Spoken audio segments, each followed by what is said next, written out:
on my 2022 bingo list, it was definitely not going to include Remy Ma in the film. A horror film at that. Besides the point, we got to talk about this new film, 645.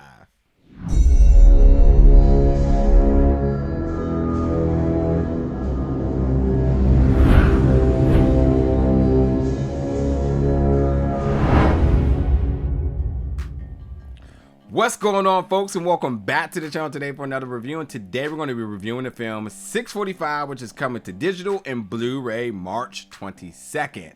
Yeah, Remy Ma's in it, and like, I love Remy Ma. Her delivery is so special, like not only just in rap, but anything. You watch her interviews and whatnot. So the moment her presence was in this film, I was like, holy shit, fucking Remy Ma is in a film? Okay, wasn't expecting that. But beyond that, this film, believe it or not, is using the Groundhog's Day recipe. We all know the time loops and whatnot. And the best way to kind of describe this film is definitely the Sixth Sense with Groundhog's Day. It's literally that. But beyond that, you know, when we talk about the Groundhog's Day recipe that we've seen in horror with Happy Death Day, I would think that no other film would actually want to kind of do this in the same genre. And it's not to say that you can't, but I mean, Happy Death Day is like very popular and everybody knows it, and it's not that long ago. And you know, anytime you do anything with time loops, everybody's going to all point it back to something. You say, I remember the day after tomorrow, or I remember Palm Springs. You know, you remember these days. So it's just like horror film. Yep, Happy Death Day. But I will quickly say this is by the director Craig Singer, who's done Animal Room and Dark Ride. And it is with our lead Augie Duke and Michael Reed, who are partners, because that's really important, because I think their chemistry on screen is fantastic because it is organic. So I don't think I would even have anything much to say good about this film if it wasn't with the leads like them.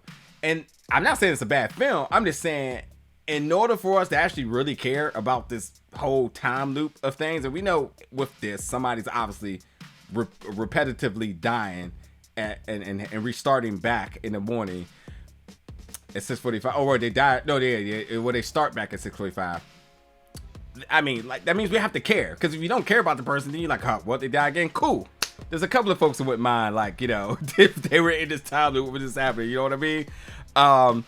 But I think what's, you know, the biggest thing what I appreciate with this film is not only because of their chemistry, but because that, like, I thought it was kind of creative in how they were kind of doing these deaths. Like, I thought that was very important, because otherwise you have Happy Death Day again, you know? So I did appreciate that, I will say. And what else is kind of interesting is that you when you see this kind of go around the first few times, it's kind of campy.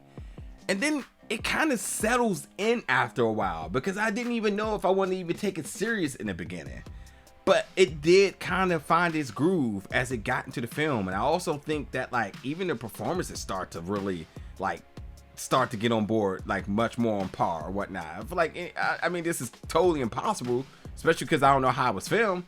But it almost feels like at the beginning of the film, everybody was kind of, like, shy or nervous. And then things just really start to stick at a point. I have no reason why. Maybe that was part of the build and whatnot, but yeah. But I think that the other aspect of this is with Augie and Michael, who plays Bobby and Jules. I think it's interesting is because Bobby was trying to propose to Jules, and the fact that he had to keep watching his soon-to-be fiance die and how that was taking a toll on him, I thought really was building the stakes up in this. And that's where I started to get, like, really interested in this. Because I was like, I wonder how that's going to change the man, you know? Not trying to prevent the deaths, but change the man. I thought they did a good job in really displaying that. But, you know, he started to get clues, because that's how this kind of works, and he realized that he needs to do the right thing or the loop would continue. And what does that mean when somebody say do the right thing? Like, if somebody randomly came to you and say do the right thing, I don't know what that would mean, but that was also part of his journey and trying to figure out what he needed to do, change, or whatever in order to save her. But when it started to become more and more evident to him. It had a lot to do with him confronting his past and being honest about it. And honestly, to be honest with her before it was too late. And her being too late means a couple of things. One, her dying, or her just leaving him, you know? And I will say, like, there is a shit ton of foreshadowing, cliche dialogue in this. Like, wow. I mean, it's so much of like, if I'm not here tomorrow, or what if I don't make it to the next day, or this type of stuff. He's just like, okay, we get it. We get it, folks. Like, for real, for real. And I also think, you know, the fact that, you know, these two had just recently welcomed a new baby in the world. I think their chemistry together really helped make the movie flow, like, for real. And again, I just don't think without that, I just don't know where my investment will be in it, because it's like, again, somebody dies, like, all right, cool. Especially if you like love a good slasher, you're just like, yes, keep dying, give me more, you know. That's what I keep saying. Like, I can give you plenty of things of how I could have wanted this to go if I wasn't invested in them. But I actually wanted to see them kind of get out of this. But I also think the other thing is, well, I wanted to see Bobby really come to terms with what he had done. That's where I was really like, kind of like, fix it, Bobby, like, get it together. But beyond that too, I mean, you also have to think, like, that still is his significant other, you know, even with the special effects, which I thought was really good with the blood splatter and whatnot. Being slashed and killed, and you have to think, by watching that, even though you're part of the filmmaking and you're a professional, you also have to think that also builds some type of energy towards the performance. And that's why I think, like, a lot of those were good parts of the film. But to be honest, even with that, I wasn't the biggest fan in this film. The gore and the blood, it looked okay and whatnot. The editing at times wasn't, I don't think it was all that good. And also some of, like, the editing tactics that they use, I really didn't care for.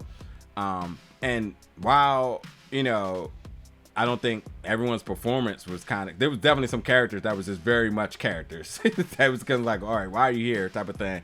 But I do think the leads really drove the film. Like, that's the big point I'm driving this. And yes, the twist in this film is very predictable. You're very familiar, because you're very familiar with the formula of this film.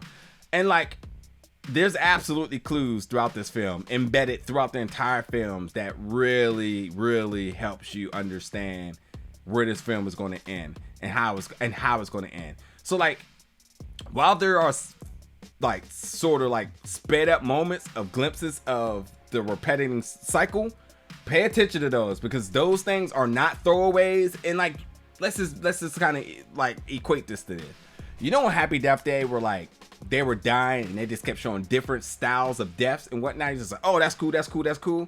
What this one does different is that those moments where they're kind of spanning through the cycle through different days, and I think I don't know how many, I think they did like 100+ days in this. Pay attention to those, because those things really do play a clue as to where it goes. If you're sitting here trying to figure out what's going to happen before it happens, like, you can figure it out pretty early if you just pay attention to that, about what the twist is here. And again, it's predictable, so, like, you should have no trouble. And, like, the message, yeah, I get it. I mean, I get it. I don't even want to spoil it for you, but, like, understanding who the slasher is obviously the second big mystery, besides trying to figure out the cycle. But why is the slasher going after them? The wife's getting her neck slashed. He's getting Steven Seagal with the neck snap. But why? You know, beyond Bobby having to face his past, why is she being targeted? Who is this person? You know, and that's where, well, you'll figure it out. You'll figure it out. I believe in you all. And when you do, come in the comments and let me know your thoughts about it. And as always, stay tuned for more reviews very soon.